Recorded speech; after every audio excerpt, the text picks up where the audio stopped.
Race fans, the 100% Cup Series welcomes you for the first time in 2023 to the LA Coliseum for the running of the Clash. I'm Andre Grambush, joined alongside Cody Bird, and of course, Carlos Ghost, pushing the buttons, bringing all the action to your TVs and computers.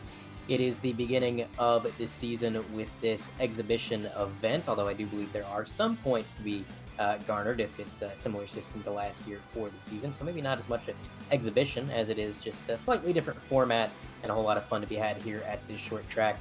Cody, how you feeling about going racing here at the Coliseum? Don't think I can do as much damage up here as I used to do on track, especially at the LA Coliseum. It's an exciting time, racing starting back up, and excited to see what this 100% season is going to bring upon us, Andre. Yeah, there's a lot of new faces, a lot of new teams. Things have been shaken up quite a bit from last year. I can already tell I'm going to have a lot of trouble with the 24 car. Sean O'Brien Jr. has taken over the 24. Kevin Steele has moved to the 7. The thing is, Kevin Steele is still making Sean's paint schemes. So, the 24 looks like one of Kevin's cars. It was Kevin's car. I'm gonna be struggling with that one all year long, and I'm sure there's some other cars that I'm gonna misname here at some point just because all the swapping around. But it's gonna be fun. There was a lot of interest from a lot of new people joining the league. A few of them are here tonight. And speaking of this race here at the Coliseum, I do want to quickly explain the format for the fans at home. So there is going to be heat races tonight, a maximum of 4 heat races with 10 cars per heat race.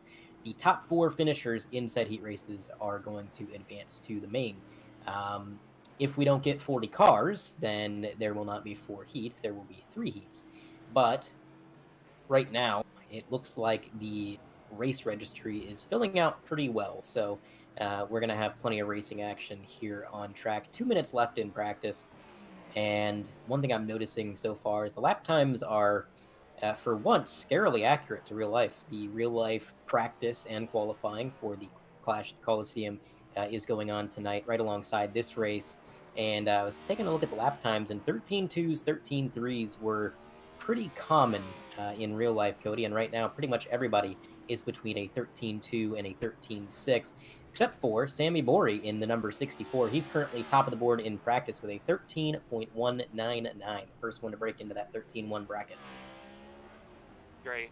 The lap times, like you mentioned, watching practice earlier today for the NASCAR Cup Series, were right around this time, and the times kept improving as the sessions went on.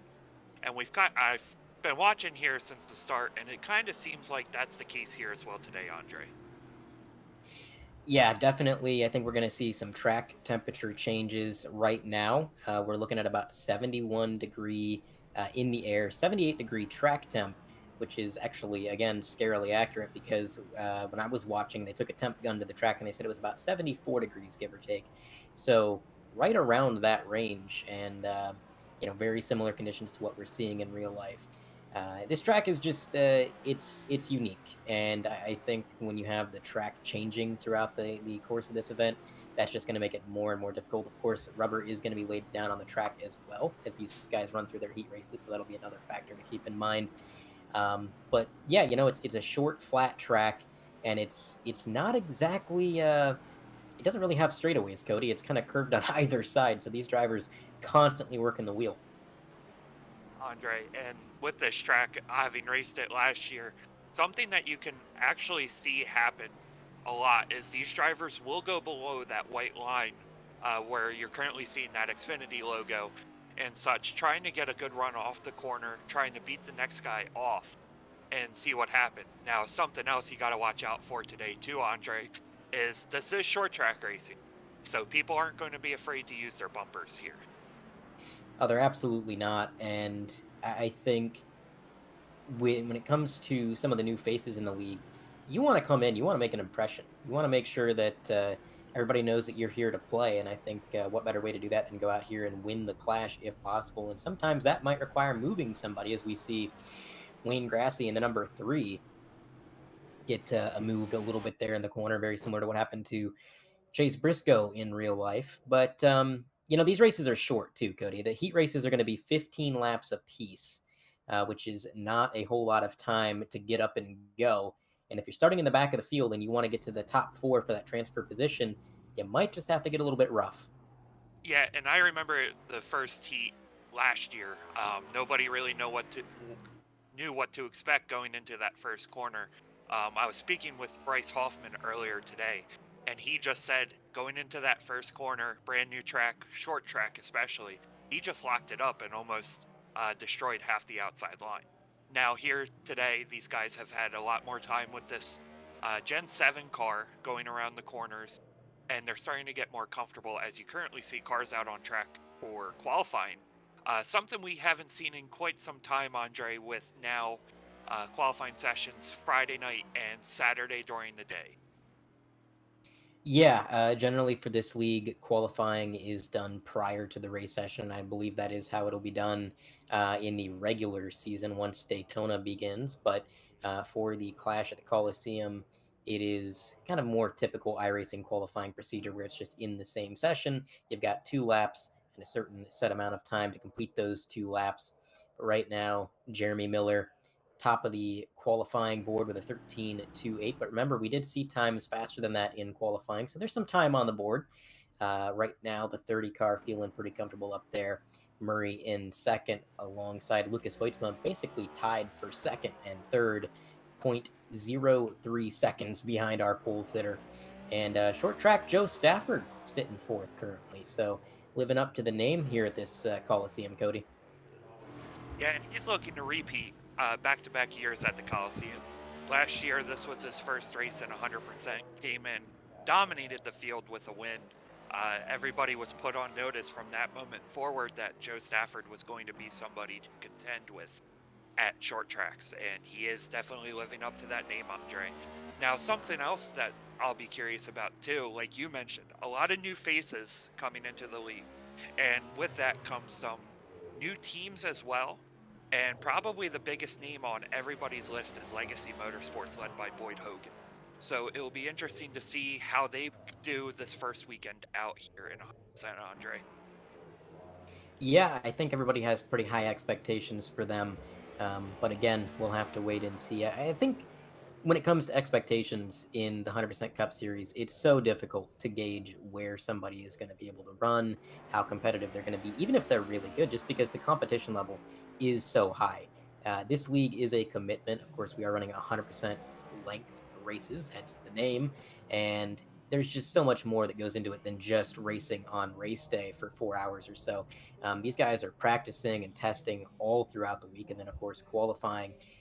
It's kind of like a full time job outside of whatever full time job these guys were working in real life.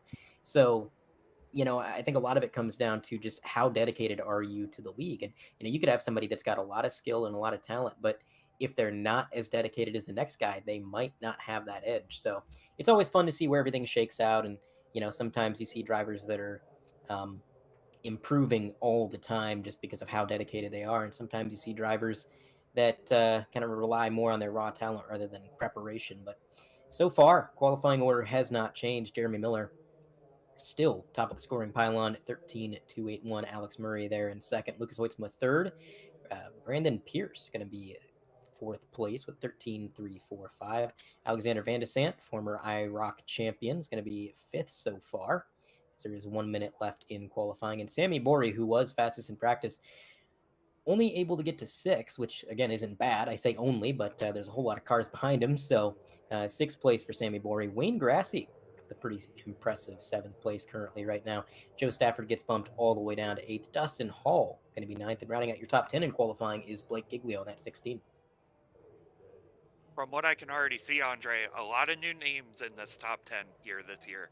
And you mentioned these guys constantly improving on their skill and talent. And I think last year, ending the season, we saw that with Jonathan Blaney ultimately winning the championship at Phoenix. So is this going to be another case where there's a chance we see a fourth champion in 100% in 4 years? Yeah, there has not been a repeat, so we'll have to wait and see exactly what happens this year. I think this year's probably one of the biggest shakeups we've seen in a long time.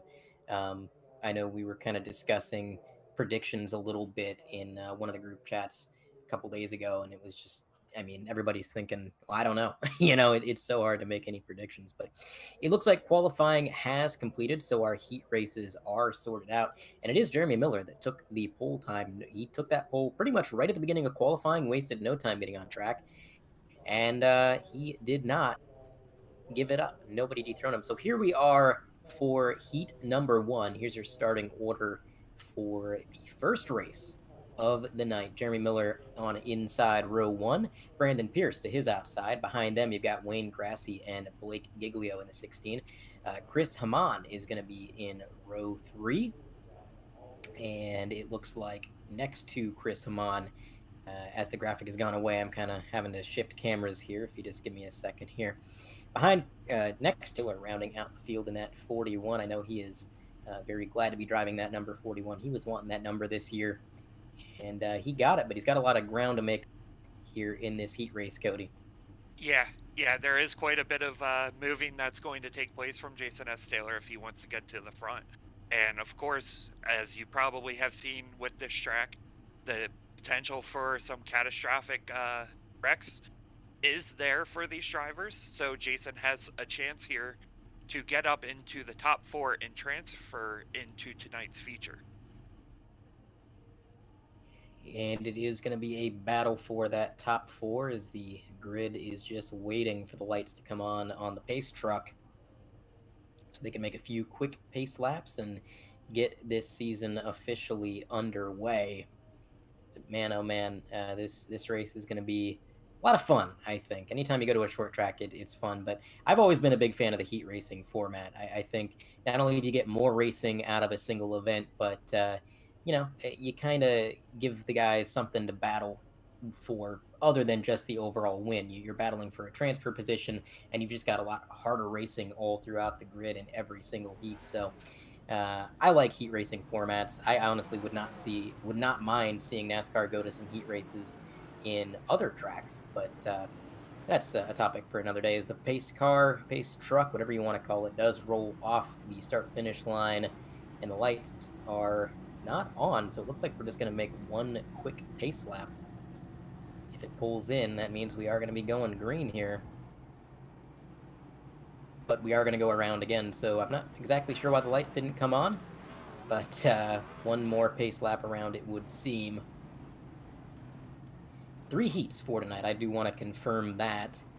The amount of cars we got is going to give us 3 heats, so should be pretty fun getting through all that. Now, Cody, how difficult is it going to be for these guys to get a good start here and not spin their tires?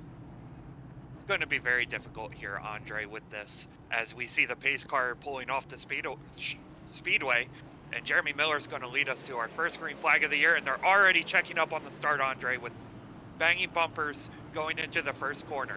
So there's your answer on wheel spin. It does happen.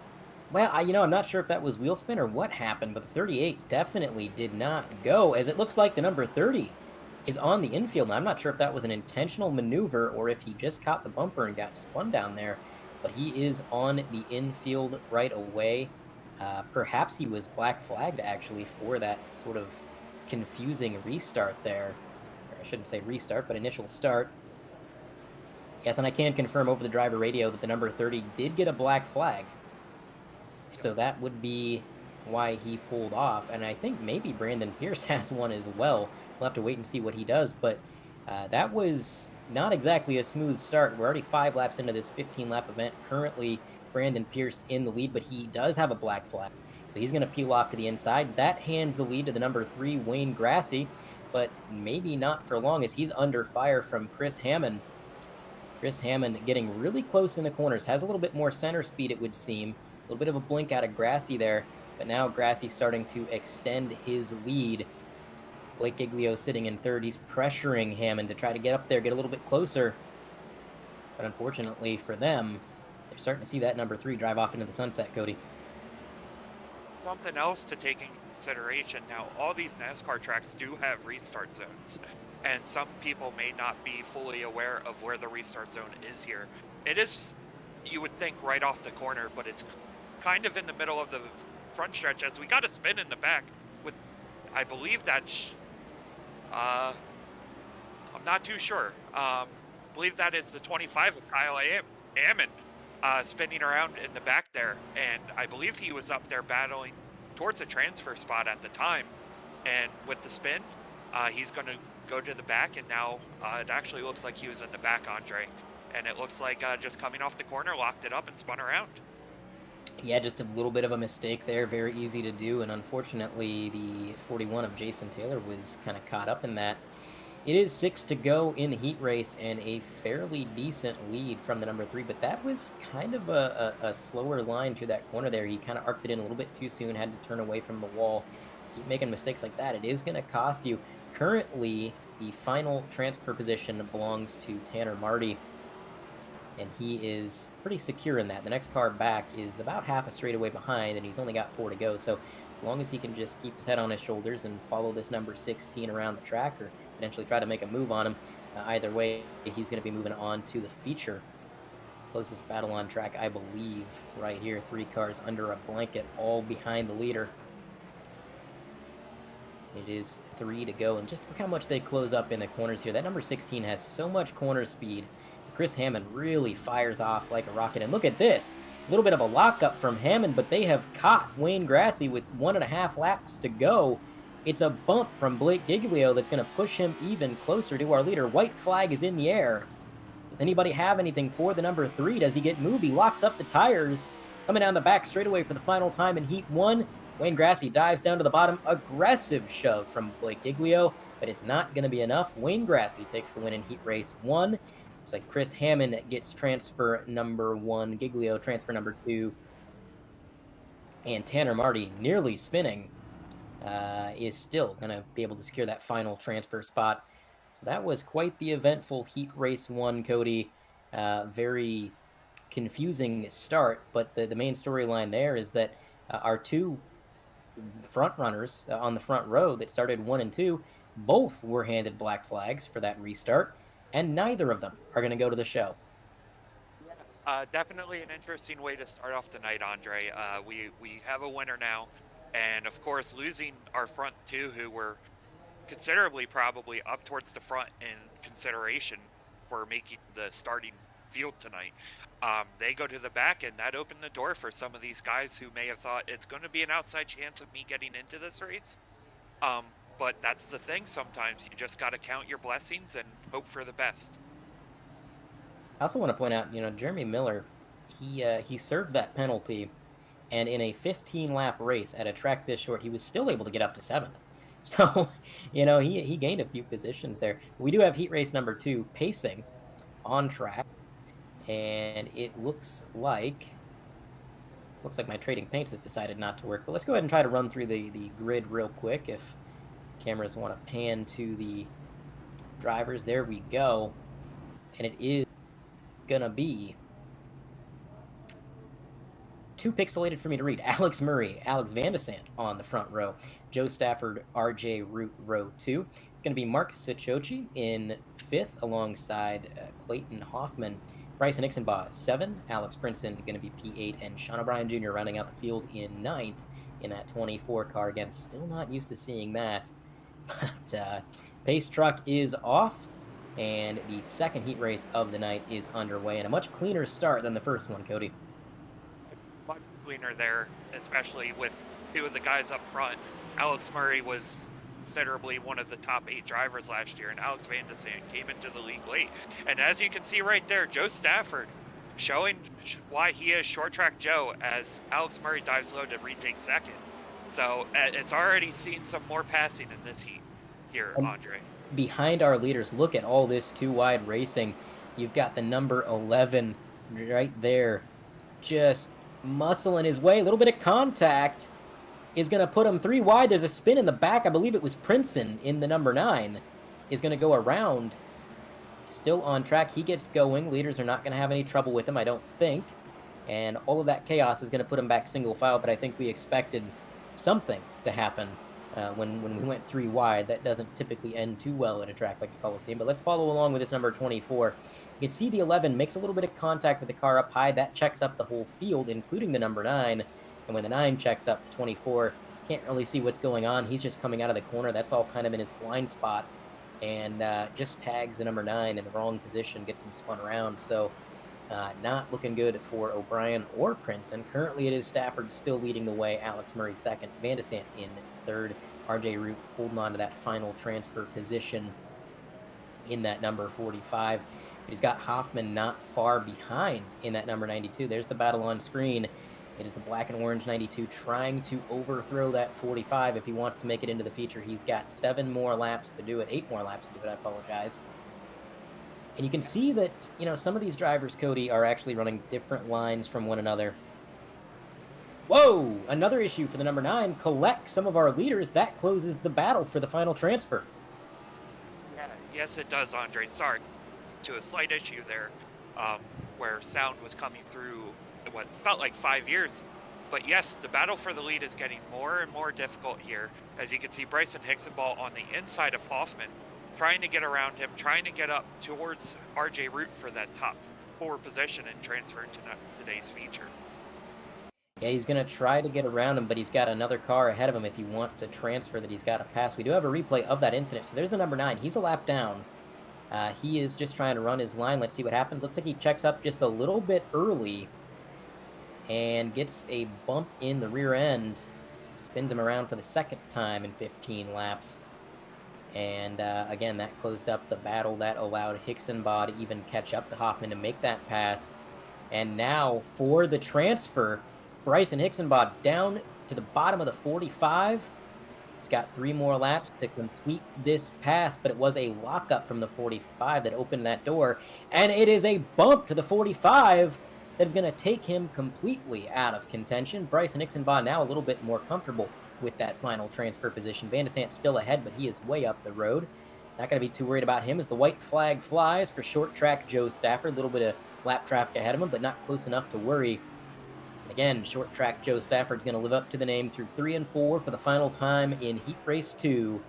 Joe Stafford in 32 is going to take the win and secure himself a good starting position in the main event alongside Alex Murray, Alex Van de Sant, and Bryson Hixenbaugh. Just missing out on moving on is going to be, well, everybody behind him. So 32 pulls in there, and he is going to head off track, and we are really getting through these heat races. This iRacing service wastes no time getting the next heat race gridded up, Cody.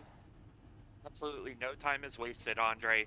They want to get these heat races in the book and get to the feature where we'll see either the top 12 or top 16 for tonight's race. And on the screen currently, you'll see your rundown. After 4th place, we had Clayton Hoffman. 6th, Mark. I believe it's Sachochi, but I could be wrong. Oh, thank you, Andre.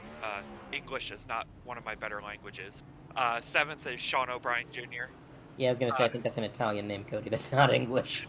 Well, I still can't speak. 8th is Raymond Root, and 9th is Alex Princeton. And as you can see on the front row here, Andre, it's Lucas Hoistma, and I believe that is Sammy Bory on the front row. Yeah, again, Sammy Bory fastest in practice, not quite as fast in qualifying, but a pretty strong front row there with the 07 and the 64 behind them. You've got Dustin Hoffman, or not Dustin Hoffman, Dustin Hall in the number 1, right alongside Boyd Hogan in the number 69. Mike Christopher and Mark Padgett going to be making up row 3. Row 4 is going to consist of Nolan Hodgson and Bryson Alexander.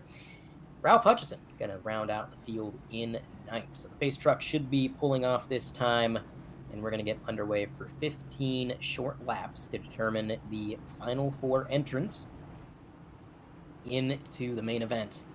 There goes the pace truck. Green flag is out, and it's going to be another good start for this heat race. Not too much confusion there. We do go 3 wide in turn 1, though. Somebody gets shuffled up high and makes a little bit of contact. Couldn't quite tell who that was, but that's going to cause a ripple effect that is ultimately going to spin Michael Christopher.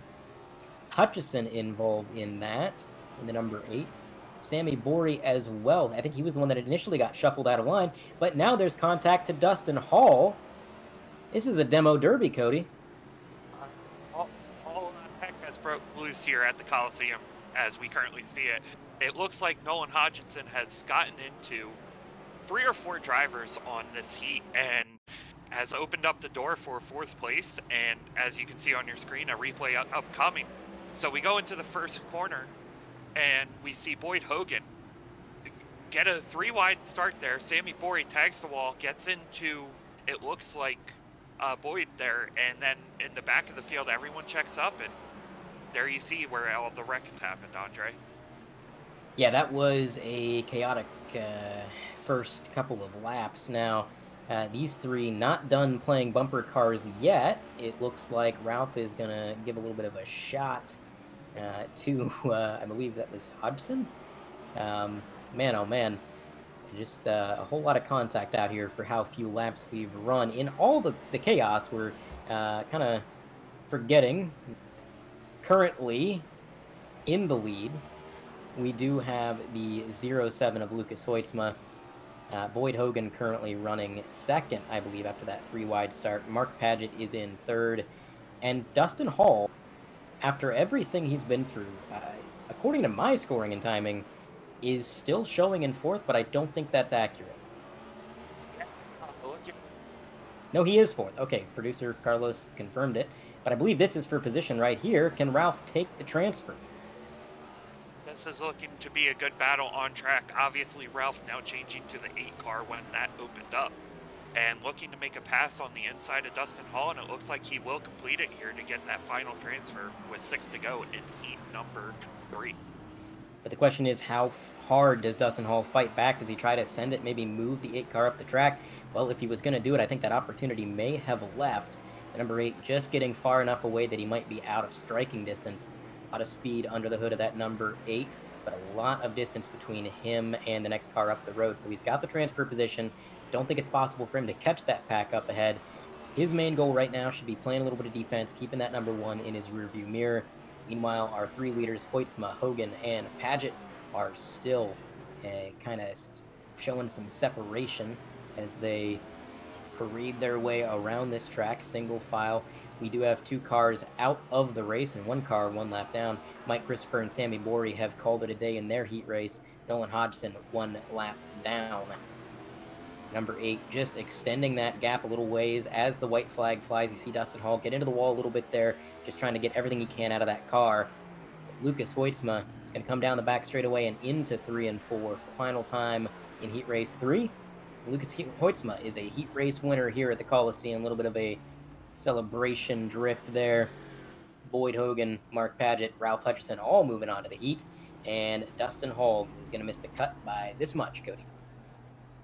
Yeah, so it was definitely an interesting heat race right there, Andre, and curious to see how the feature is going to play out here, especially now with into the feature, and seeing how these top drivers are going to compete here, and if we're going to see some fireworks here tonight, Andre.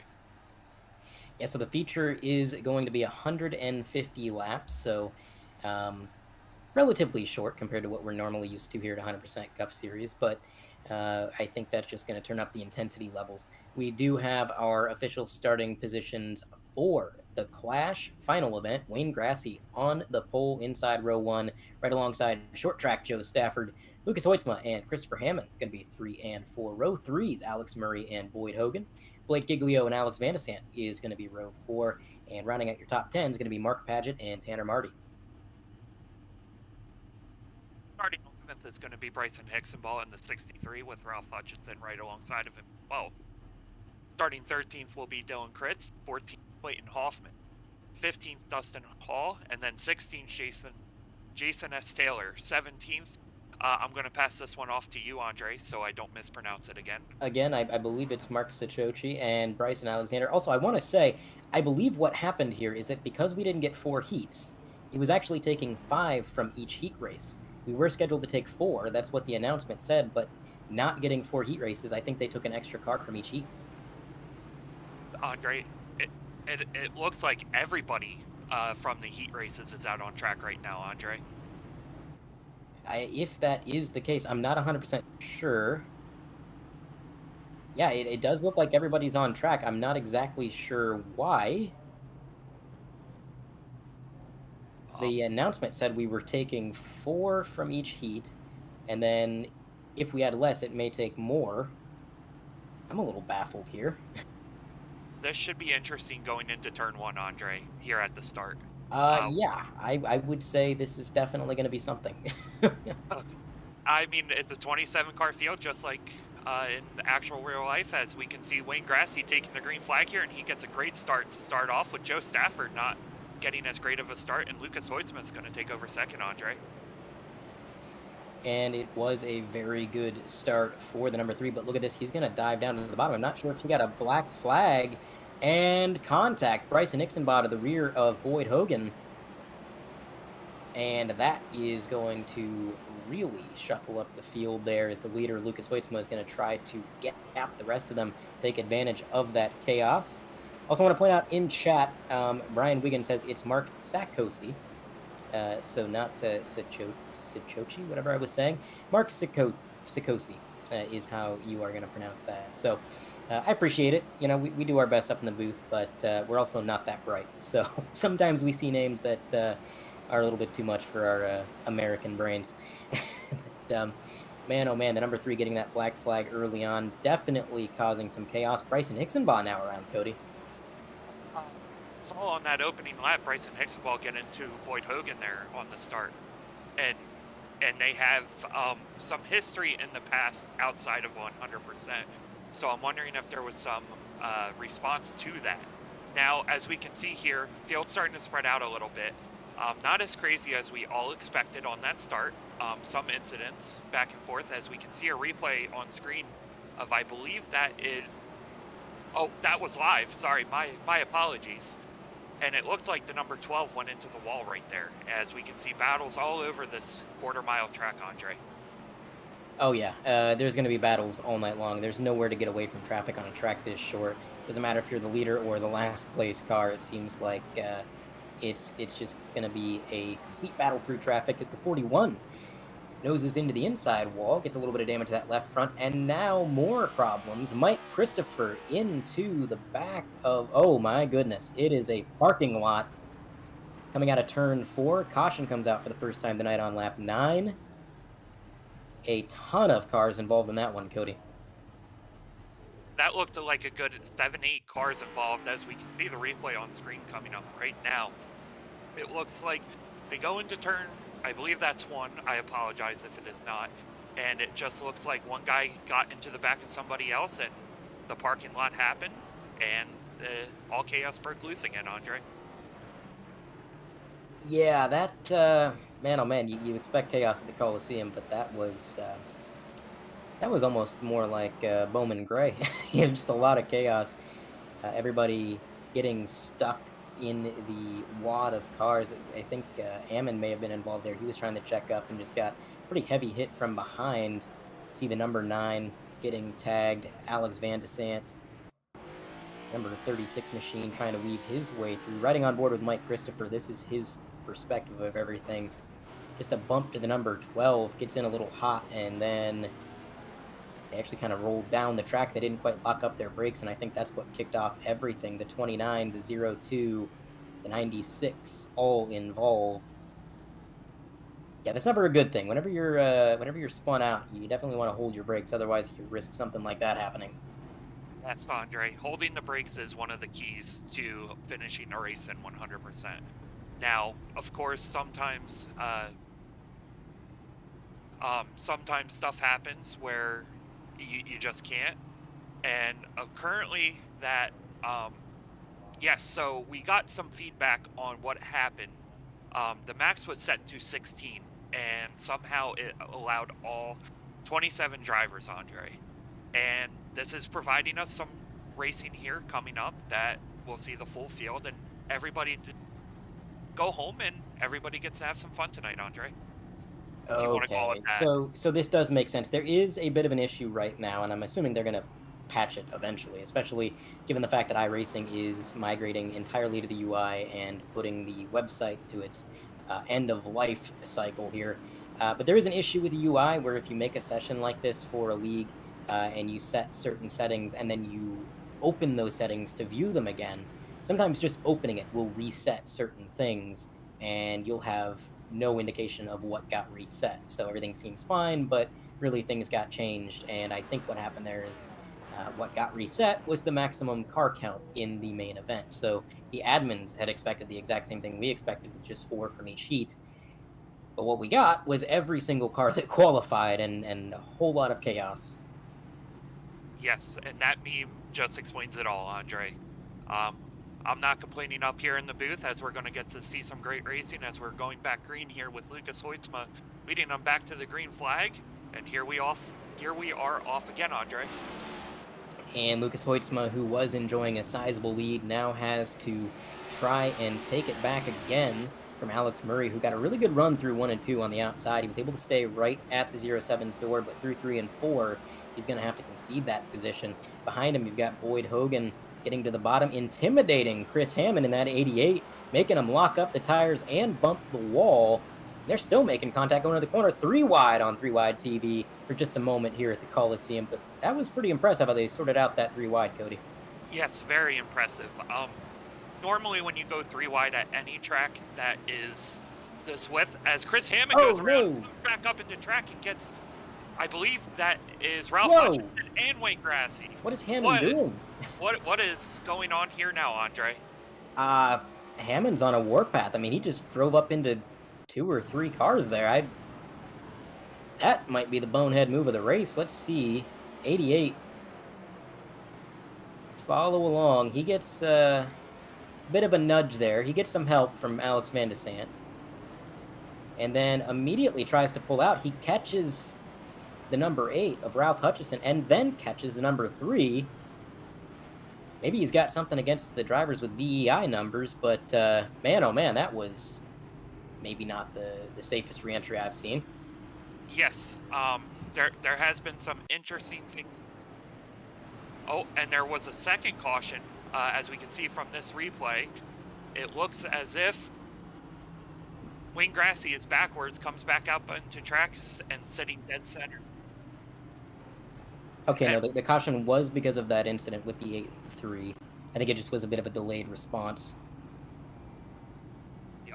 Okay, that makes some sense. And when Wayne Grassi came up into track, the leaders were coming by at the same time, so probably a smart idea to caution right there, Andre. Yeah.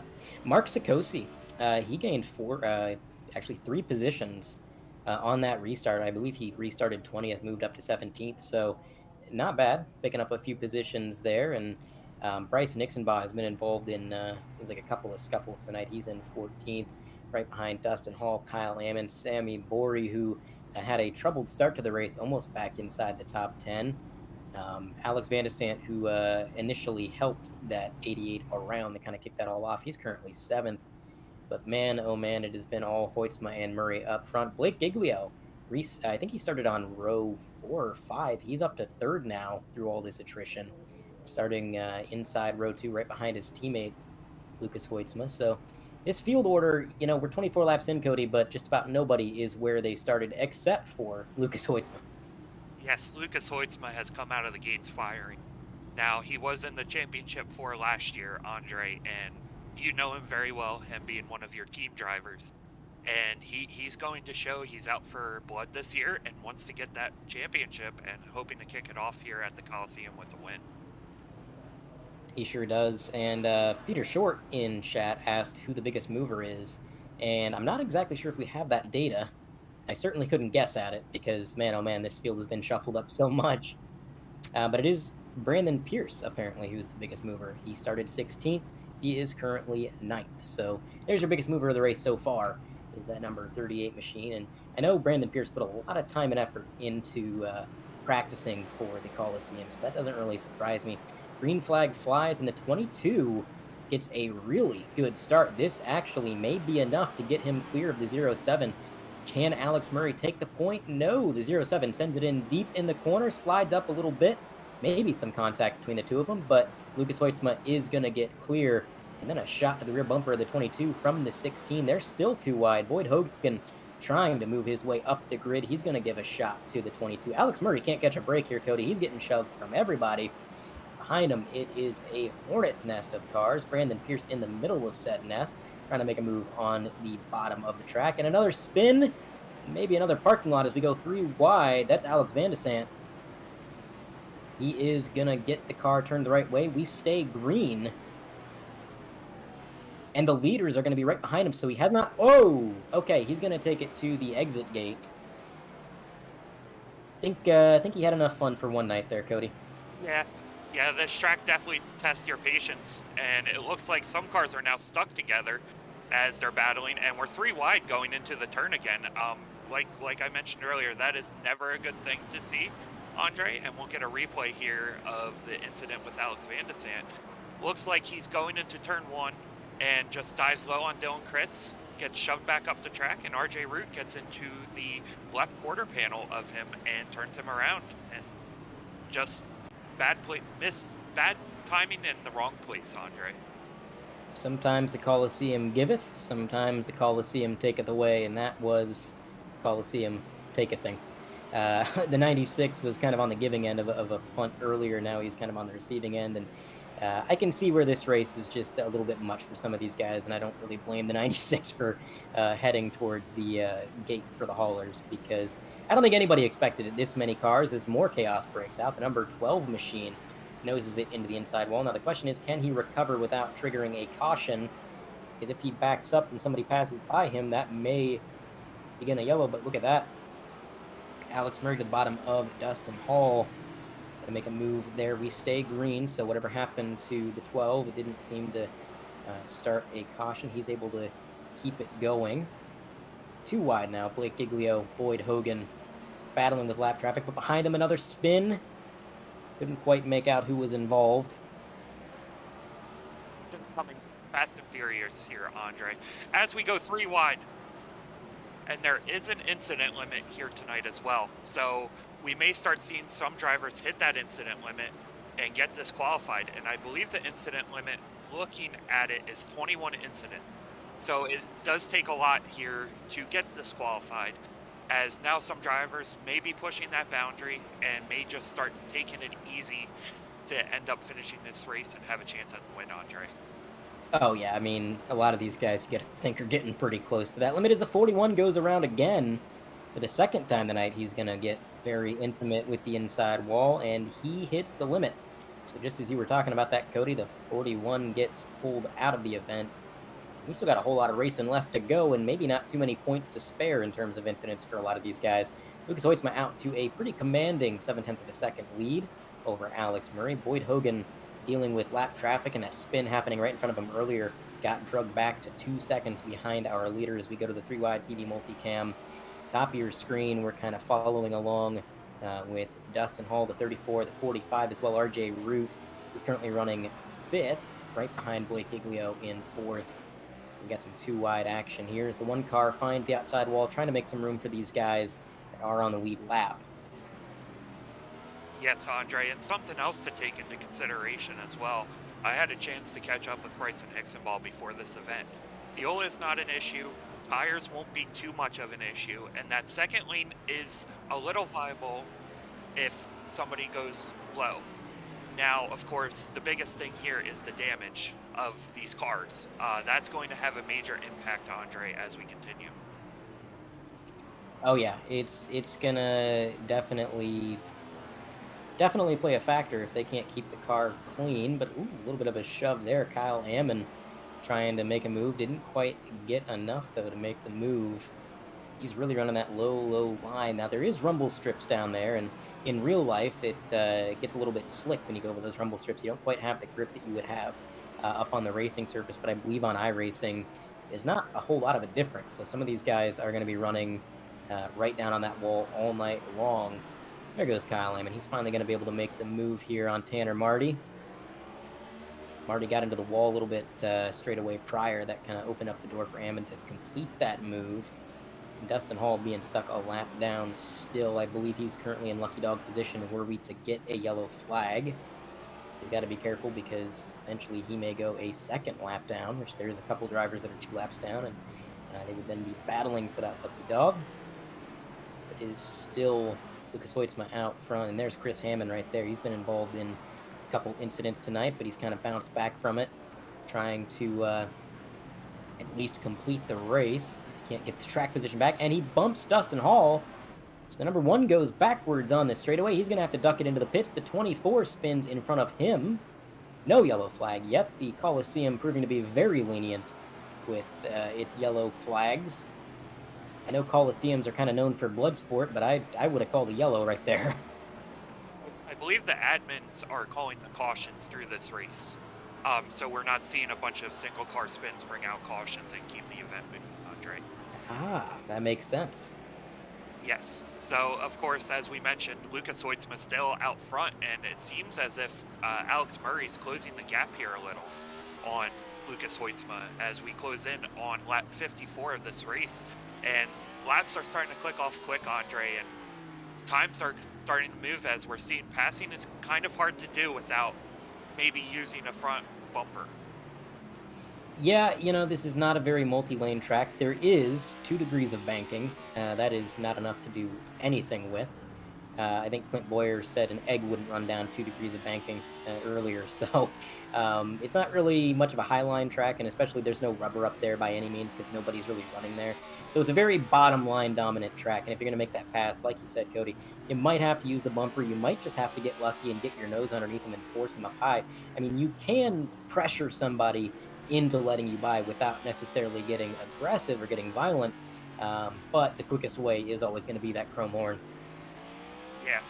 Yeah, I've been on the receiving end of a chrome horn a few times, Andre. It's not a fun feeling, especially when you can't do anything about your car going in the direction it's pointed at that point. And it's a way to get the guy out of the way. And let's be honest, normally I am in the way, Andre.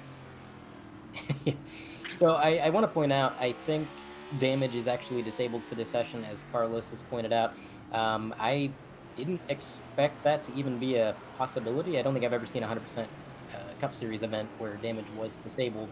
But that may have been something that happened in the UI as well, a setting that got changed, because generally, again, I've been commentating for this league for going on 4 years now, and I don't recall ever having damage disabled. So a little bit of a surprise to me, but it would make sense because I'm seeing a whole lot of cars that are looking pretty pristine that maybe shouldn't be, Cody. There's a couple cars that should be missing a hood or a rear bumper, but granted, they did improve these next-gen cars and improve rear stability, I guess is the best way to say that, where they're not getting damaged and you can back it into the wall and be okay. And maybe we're seeing that, but I believe, like you mentioned, damage is off, and it's keeping these guys all competitive here, Andre. And this battle for the lead has closed in a lot. Lucas Hoitzma was 7/10 of a second up on Alex Murray. It was nearly half a straightaway, and now Alex Murray is going to put the bumper to Hoitzma. He has a lot of long run speed. That car seems to be speeding up as the run goes on, and he's looking to take the lead for himself if he can get around that 0-7. And the lap traffic is not helping Lucas's case. He's got some cars in front of him that aren't really much slower than him. They're pretty much running the same pace, so he can't really get around him. And they are putting him in dirty air, which is just not too beneficial. And here goes Alex Murray. He's going to make the move down beneath the white line, slides up, a little bit of contact. The advantage goes to the 0-7 going into the corner. But lap traffic is going to put him in a 3-wide situation. Alex Murray, the victor in that, is going to come up into the lead. But the 0-7 trying to do the switchback, fighting back beneath that white line. Unfortunately, Cody, it's not going to be enough, slipping back down to second. So it's been a charge from nearly a second back all the way up to the lead with an impressive move. Alex Murray is going to lead at the 68 lap mark. That's something else that we haven't seen yet, that kind of, I don't want to say slide job, but diamond off and cut back over. That may come back into play later on. And on your screen, you'll see Bryson Hixenball, even through all his incidents, is back up into 5th place. So he does have a hot rod under him today, Andre. As you can see, Alex Murray looking at the rear bumper of Hoffman currently. And I can just currently confirm that the admins were just as unaware as we are that damage was disabled. So it looks like the iRacing UI really had a field day with this session, which is, good job UI, good job NIM. Thank you for this product that we pay for every month, not even being able to handle basic functions that we would expect. But hey, we've still got plenty of good racing out of it. Not all is lost. And, that's a good thing about the sim. It's not like real life. Sometimes things are fun in the sim. So, looks like Lucas Hoitzma just not having that long run speed, Cody. Now 1.4 seconds back from Murray. And I don't know if Murray's just really fast on the long run or if that 0-7 is just slow on the long run. But either way, the 45 RJ Root trying to make a move. And look at that! I believe that is Boyd Hogan in the 69. He's going to go around, losing a ton of track position, puts it in reverse gear, has to get straightened out. No caution yet. We've got race control over the radio, calling out the incident, letting the drivers know where he is. Everybody's able to get around him safely. So good on the admins there. That was a quick call by race control to tell everybody, hey, there's a wreck. But man, oh man, a lot of time lost for Boyd Hogan. Now it is going to be 2.3 seconds from first to second, and Root takes over P2, but that massive lead, it's gone because Bryson Nixonbaugh has spun at the start-finish line. Caution flag flies. So Bryson, you just mentioned him, Cody. He had gained a ton of position, and now he's going to have to do it all over again. Oh, it was payback. Looks like Bryson got to the bumper of Boyd Hogan. That's what put him around. I think Boyd was just checking up, trying to intentionally get into that 63. And there's the incident limit for the 63. Actually looks like he was removed from the server manually, Andre. Like I mentioned earlier, these two do have a history, and it has already started to boil over here in 100%. And it's going to be interesting to see what happens as the season goes on. Now, Boyd was sideways earlier, I want to say maybe 3 or 4 laps ago, Andre. And I'm wondering if Boyd backed into Bryson there, trying to get to him and have some retaliation.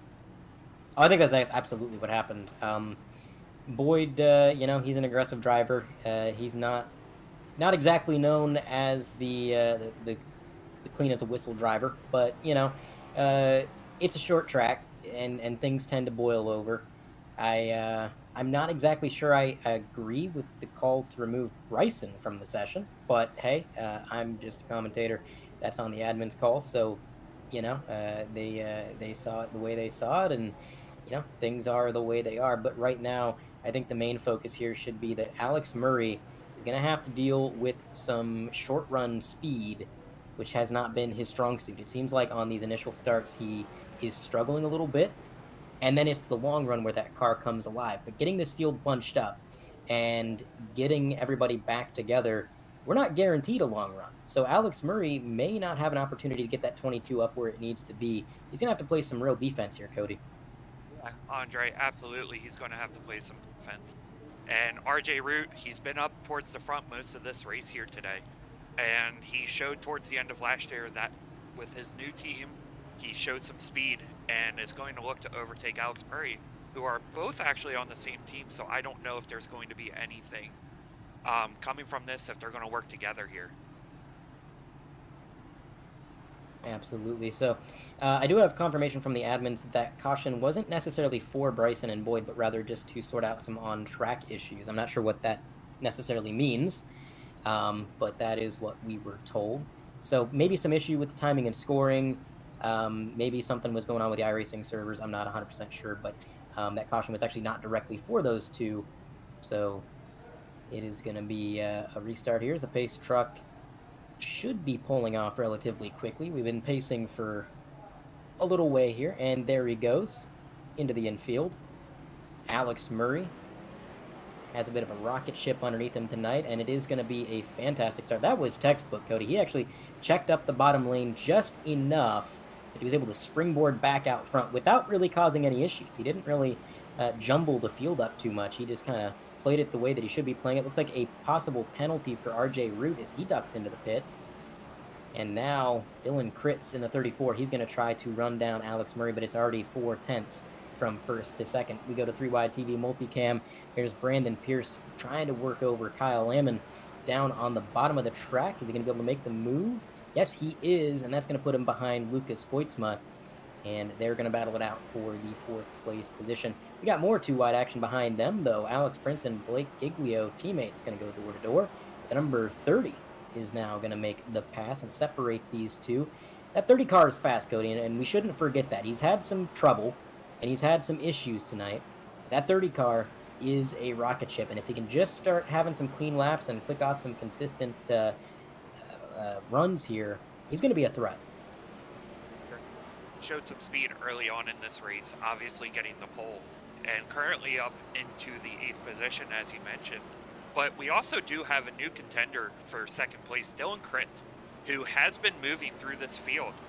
A guy who's not run very many 100% races and showing some speed here, showing that, hey, why not me? Why can't I be the next Joe Stafford, come into this and put a stamp on my name in this league?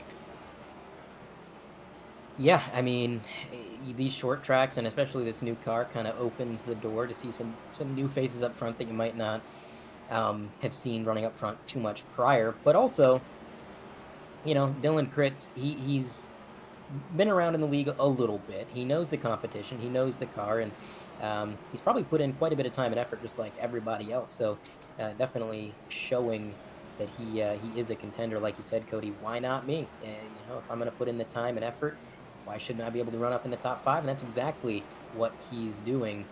Boyd Hogan, I believe, right now should be lucky dog. Were there to be another yellow flag, he's currently one lap down in 11th. And it is Hoffman in the 92. He's the last car on the lead lap, 9 seconds back in P10. Chris Hammond still on the lead lap there in 9th. Pretty impressive considering everything he's been through tonight. Miller in the number 30 is in 8th. He's right behind Blake Giglio on the screen there. That's the purple machine at the top of your screen. And again, that car has been very fast tonight. Fast in qualifying, fast in practice, fast in the race. He just needs some cards to fall in his favor. And that's racing, Cody. Sometimes you can have a really good car, but if Lady Luck is not smiling upon you, it just might not have the night you were hoping to have. So we'll see how things go for him as they both work their way around the 24 of Sean O'Brien Jr. He's one lap down. So he's going to let them go. No harm, no foul there. Alex Brinson also a lap down behind Miller. But through all that lap traffic, looks like Blake Giglio was able to kind of build himself a bit of separation and a bit of an overshoot from the 30. It's going to cost him there, Cody. Absolutely, Andre. And as we're seeing as this race goes along, something else that we didn't really mention, some guys did come into pit and take some tires. And we're going to start seeing if that tire wear is going to come into play for some of these guys. But as you mentioned, with the way these guys are racing in the top 5, building a gap on the rest of the field, it's going to be tough to see them make up 4 seconds on this track, especially with it so narrow and tight confines of this race. Yeah, I mean, they would have to, I think, at a certain point, just rely on a caution bunching the field back up. But as we've had so much attrition, there are so many cars that are no longer in the race. I mean, if you look at the bottom of timing and scoring, Alexander, Hickenbottom, Paget, Taylor, Hall, Hicksonbaugh, Root, all these guys out of the race. There's a lot less cars on track, which means things should be a little bit more, I'd say, cordial, a little bit less bumping, a little bit less chaos. And so you may not be able to rely on that caution to bunch up the field. If you want to get up there, you're going to have to do it on speed alone. And like you said, Cody, that's not always easy to do at a one-lane track like this. Yes, no, absolutely, Andre. And with the tight confines and with laps clicking down, I mean, we're under 50 to go already, Andre. These bumpers are going to come out to play even more than we've already seen in this race. And as we close in on 15 to go, we're going to see some guys start to lose their temper.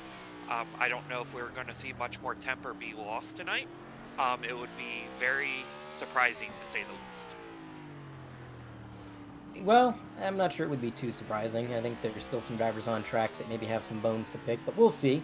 Oh, hey, speaking of, looks like Alex Brinson's going to give a little bit of a shunt to the number 12, but hey, whoa! Whoa, I don't know what that was all about. It looked like the number 12 had saved it, and then just kind of turned down into the 11. I'm not sure if he just got on the throttle a little bit too hard. That's what it looked like to me. It looked like the 12 had saved it, and then when he got back on the throttle to get back up to speed, it just broke loose on him a little bit. He came down into the 11. I don't think that was intentional by any stretch of the imagination. Just unfortunate for the 11 who was just trying to drive on by. Yeah, absolutely. Yeah, Andre.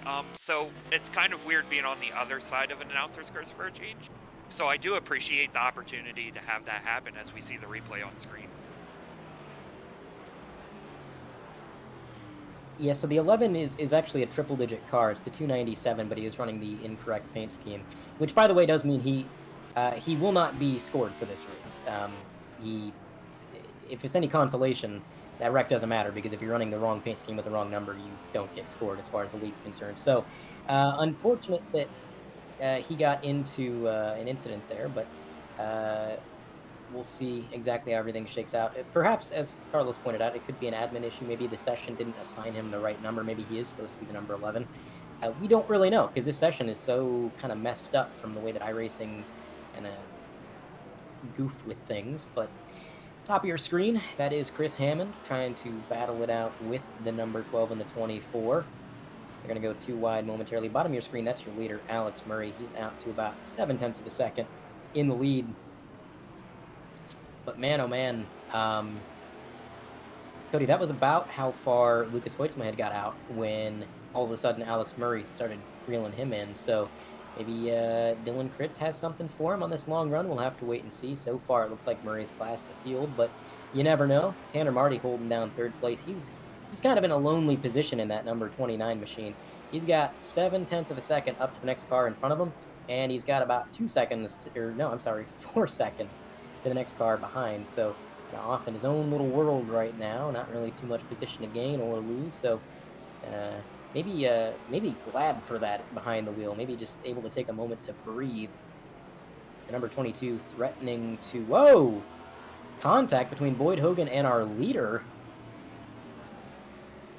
Boyd Hogan from one lap down is actually going to muscle our leader back out of the way.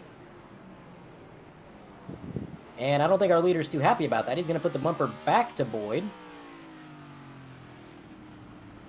Chaos is picking up again, Andre, to say the least. And Chaos's name is Boyd. That was interesting. I think Boyd is overall a little bit quicker, so luckily this feud, if you want to call it that, should simmer down, because I don't think Alex Murray is going to get back up to him. But if he does, then we may see some sparks.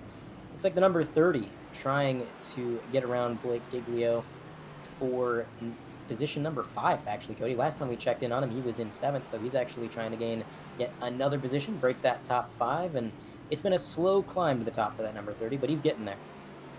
Yeah, the coveted top 5 positions here at the LA Coliseum. Now, of course, you want to be in the top 3 on the podium and get one of those medals that are provided here, as, of course, this is one of the original locations of the Olympic Games in the United States, being around all that time. So this is a historic, I don't want to say track, because it's not necessarily a track that until last year.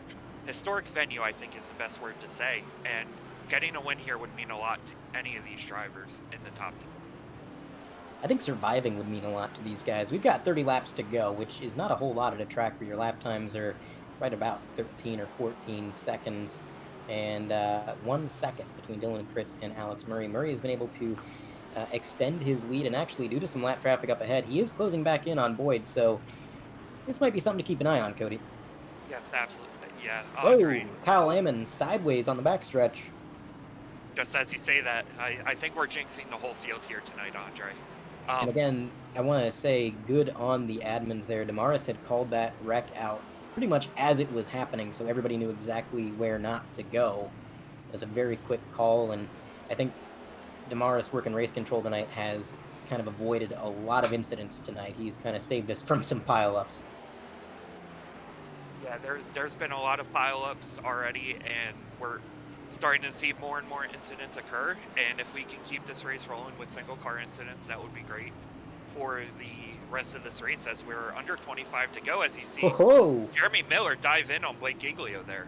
Well, I don't know that Jeremy Miller dove in. I think Blake was just trying to pinch him down. And hey, I've always said, you are absolutely allowed to pinch somebody down as far as you want to pinch them.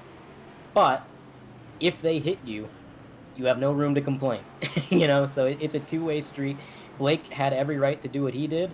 I think Jeremy Miller had every right to do what he did. And Miller came out the victor in that. And I think he was definitely a little bit quicker than Giglio for the last few laps, at least. Seemed like he was just starting to get a little impatient. He got a nose to the inside, and both those drivers able to continue on. It wasn't too bad of an altercation, just a bit of a bump as Chris Hammond gets a little bit sideways. Brandon Pierce going to go ahead and pass him for position, actually. I was going to say, again, I thought Hammond was a lap down, but no, he is still on the lead lap. Maybe not for long, though. As I say that, there's Alex Murray, current race leader. He's going to dive down to the bottom, put the 88 a lap down. Yes, Andre, and action's starting to pick up here as we're starting to see Dylan Kritz close back in, who has that lead almost to about a half second here at the Coliseum. And as we get to 20 to go, business is going to keep picking up, and we're going to see if Dylan Kritz has anything for Alex Murray. And this lap traffic is definitely playing in Kritz's favor because if you're a lap car, you don't want to go a lap down. You don't want to have to battle for the lucky dog position. If there's a caution, you want to be able to start on the lead lap in your proper position. So you're going to battle the leader with everything you've got. But then once you do go a lap down, and second place comes along, as we see with Kyle Lamon, you're just not going to fight him that hard. It's like, okay, well, I'm already a lap down. I've got nothing to really gain from battling this guy. I'm going to let him go. So I think Kritz is having a much easier time navigating this traffic than our leader, but even still, Alex Murray is just, when they do get into a clean track, he's just so fast. He's already brought it back up to 1.2 seconds here in a clean track, Cody. And that's the thing with the clean track. You don't want to see any lap cars in front of you. You just want to be hitting your marks here, as these 15 laps are going to click off very, very quick. Average lap time's about 15 seconds, or give or take at this point in the race as tires are beginning to fall off. And these guys are just going to keep looking to get positions where they can and maybe even try to get up there for the lead. But it seems like Alex Murray has this one in hand, Andre. It's his race to lose. He's just got to be very patient with the lap traffic. Don't do anything too drastic. Don't do anything too crazy, because that is the last thing you want to do. We're 14 laps to go. There's no time to recover from a mistake if you make one now.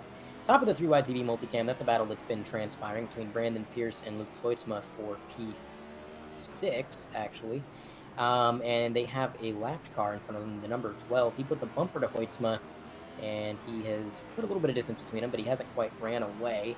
Of course, bottom of your screen, we're still following along with the leader. 1.1 seconds out front, Alex Murray takes 12 to go.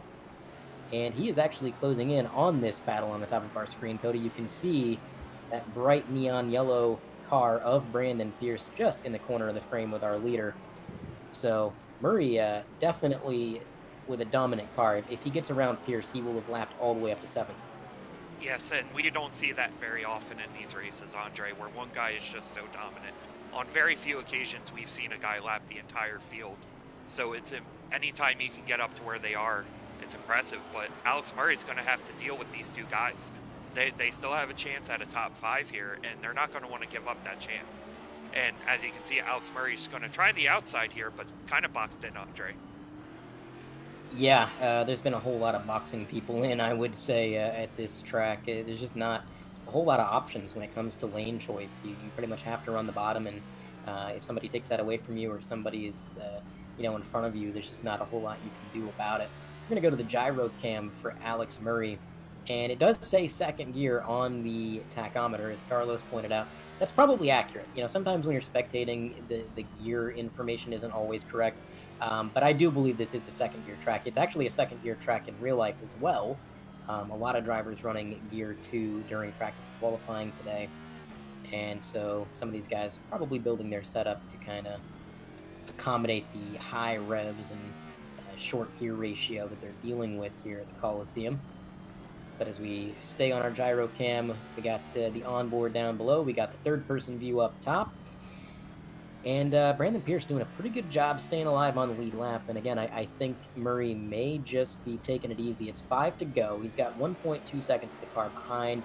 There's no reason to get too aggressive passing Brandon Pierce when all he's got to do is hold on to this lead for another 4 laps.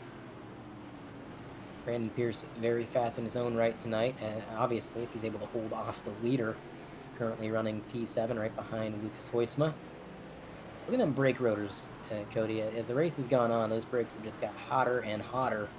Luckily, I don't think brake failures are a thing yet in iRacing, but if they were, we'd be getting pretty worried right about now. 2 to go, and it is going to be all Alex Murray so far. Yes, Andre, and as we're coming down to the white flag, he has a 2-second lead.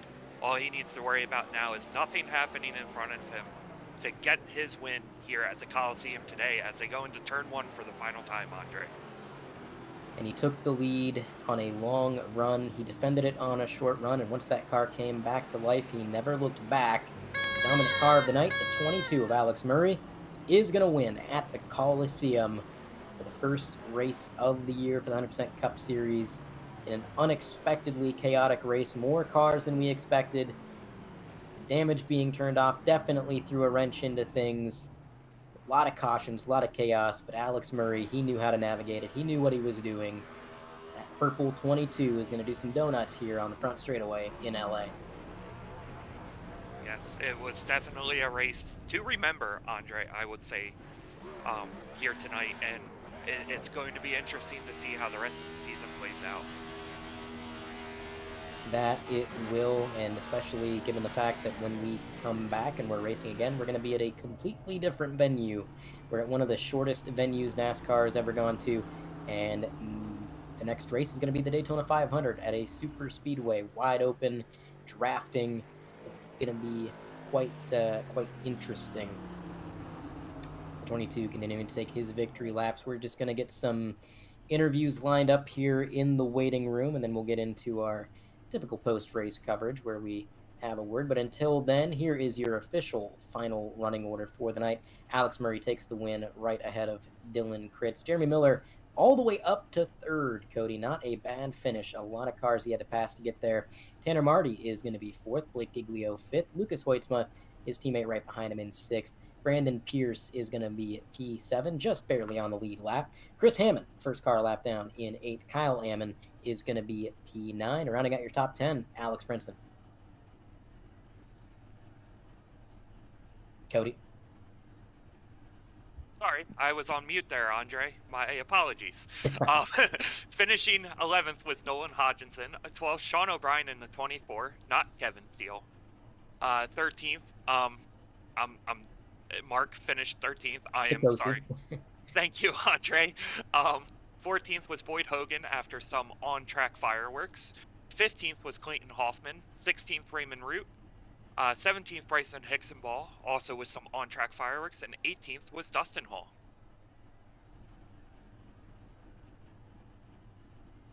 Finishing 19th was Jason S. Taylor. 20th, Mark Pageant. And 21st, Sammy Borey. Andre? And running out the rest of the field, we had Alex Van de Sant, Ralph Hutchison, Mike Christopher, Wayne Grassy, Joe Stafford, and Bryson Alexander. Damaris Higginbottom was not in the race. He was working race control, although he is still being credited there. So we do have our interviews lined up. We're going to have a word with third place Jeremy Miller. Let's bring him up. Jeremy Miller, you got a copy? Yep. Well, Jeremy, you passed a whole lot of cars tonight, and me and Cody were both very impressed with your run through the field. There was a lot of chaos, a lot of attrition, but it seemed like the name of your game tonight was just consistency. You kept your cool and got up to a podium. Yeah, just kept the car straight all night, which was probably the biggest key. You know, you spin here, you're down laps. So obviously had a rough go at my heat, qualified pole, and got that black flag. Restart zones are still a little funky at the short tracks, but that is what it is. I need to be better on that, but just kept the car as clean as I could. Tried not using my bumper because I didn't want people to go sending me to the next corner after I moved them. So just kept the car in one piece and took tires on that final yellow. Let me kind of drive through the field to get to that P3.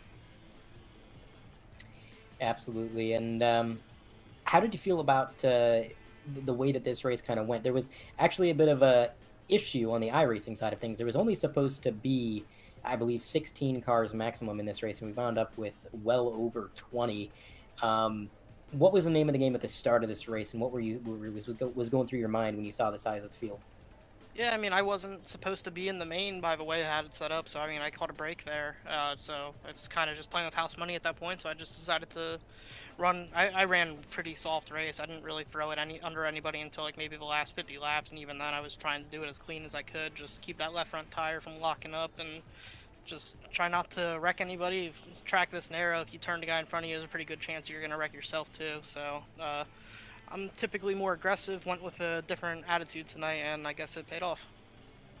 I can guarantee you that's going to be putting a lot of goodwill in the bank with the competitors. And hey, sometimes Lady Luck shines on you, and iRacing puts you in the feature, and you made the most of it, man. So you got to be proud about that. But I want to congratulate you on the podium. Is there anybody you'd like to shout out or thank? Yeah, just gotta thank everybody at Prodigy Esports. Put together a really good car this week, especially considering like official isn't here this week, so probably not too much of an effort going into it compared to a normal week, but still a really good piece. My teammate Alex Murray, also a car owner, winning the race. Congrats to him, and I just want to thank my family for watching, and you guys put it on a good show. All right. Well, thank you for your time, Jeremy, and again, congratulations. Thanks. That was third place out of the booth, and it is kind of funny, Cody. I mean, it wasn't supposed to make the main. iRacing kind of smiled upon him, and he did not waste the opportunity.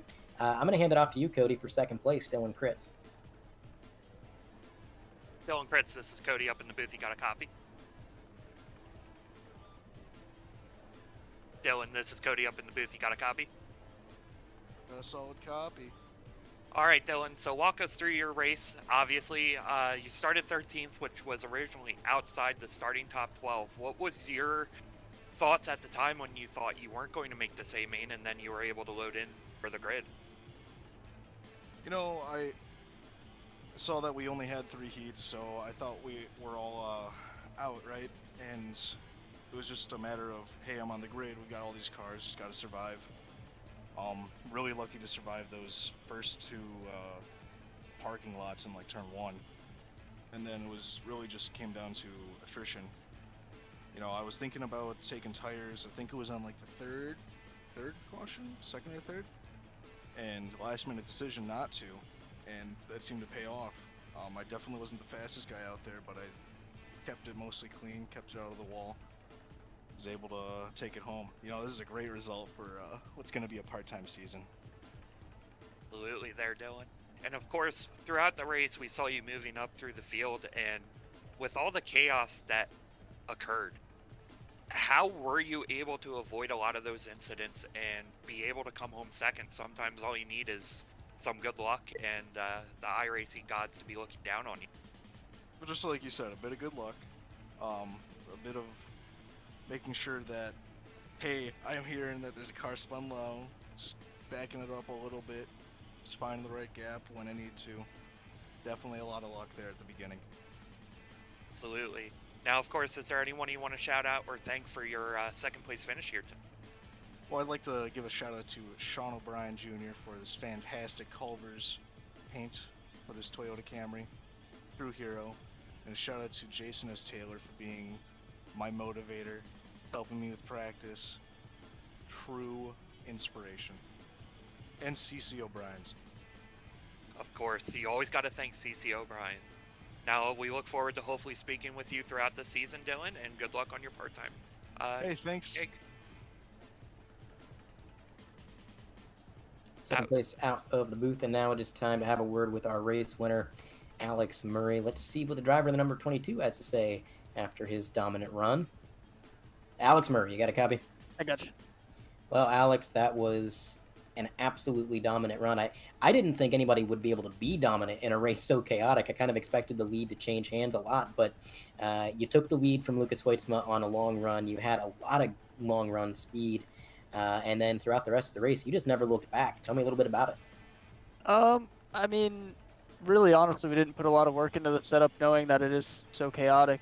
So just got the Martinsville setup from last year that we were running pretty good in and made just a few minor adjustments to it to get it around here, and it worked out. So really came into this race thinking I was going to get wrecked out by lap 20, honestly. So pretty happy with everybody at Prodigy Esports. Got to thank Shamrock Auto Care, Oakley, Clips, Caliber Collision, everyone for pitching in. This is a good way to kick off the season. Yeah, you can't really ask for a better start to the season than a win and a checkered flag. Now, this race it didn't go as planned. We had more cars start the race than were intended. iRacing kind of overrided the maximum 16 car limit that had been set, and it just started everybody who had qualified. And then we found out damage was disabled. And it's an interesting combination when you have an incident limit but no damage on the cars. That means a lot of drivers are going to reach that incident limit because their car isn't going to be damaged too much to pull off the track. And as the leader, I would assume the name of your game was just trying to avoid any issues, get through the traffic as clean as possible. Was that incident limit ever something that crossed your mind, something you were kind of focused on, or was it all just kind of smooth sailing? I mean, going into the race, I was definitely worried about it, knowing that 21 incidents at such a small track can happen in 3 laps. But no, I mean, I had 0 incidents the whole race. I got 1 Ghost 4X from that one wreck off, I think it was turn 2, where me and Giglio were bumper to bumper there, and car was spun on the top, and I got a 4X from it. But that was my only incident of the race, and I didn't really expect the race to be that clean. I thought everyone did a really good job keeping it clean for the most part. I know some tempers were flared, but everyone did a really good job keeping a cool head, and I hope this season just stays like this because it'd be awesome. I know real life NASCAR used to have the All-State Good Hands Award, where the cleanest driver in the race would win that. And man, if I could, I'd give that to you, because how you were able to only sustain 4X in a race this chaotic, you got to have some sort of sixth sense out there in that car, because you did one whale of a job. But I want to congratulate you on the win. Is there anybody that you'd like to shout out or thank? Yeah, Shamrock Auto Care, Clips, Caliber Collision, Oakley, everyone at Prodigy Esports for putting in the work this week. I know we didn't do too much, but we definitely put in the work last year at Martinsville to get us set up for here. So that's encouraging for the rest of the season for sure. As it should be. Well, again, congratulations, Alex. Thank you for your time. I appreciate it. Thank you. And that is first place out of the booth. And that should just about do it for our post-race coverage. Cody, that was... wow. You know, I know we weren't supposed to have that many cars, and I know that damage was supposed to be on. But I'll admit it, I think with the settings being what they were, we got a much more interesting show than we may have otherwise had. Yeah, Andre, this was something that I don't think any of us expected coming into the Coliseum. I certainly did not expect this for my first 100% race commentating, just the pure chaos that was happening. But we got a good show. We saw multiple passes for the lead throughout the race, and ultimately ended up with a deserving winner. And such a fiery start to the season. I mean, I think right now I saw 3 incidents that could potentially lead to rivalries forming as the season really gets underway. Obviously, Bryson Hicks and Bob Boyd Hogan, they weren't on the best of terms before the start of the season from things that had transpired in official sessions and other sessions. Then you had the number 12 car getting into a few drivers. You had Dustin Hall and was it Chris Hammond? I can't remember who exactly got into Dustin Hall, but somebody got into him. So we may see some rivalries forming early this year, and maybe that was always going to be the case when you come to a track like the Coliseum. But nonetheless, it was fun for us to watch. I'm sure fun for the drivers on track, and hopefully fun for the viewers at home. I've been Andre Grant Bush, joined alongside Cody Bird, and of course, producer Carlos Acosta for 3Wide TV, pushing all the buttons, bringing all the action to your TVs and computers. Thank you for tuning in, and we will see you at Daytona.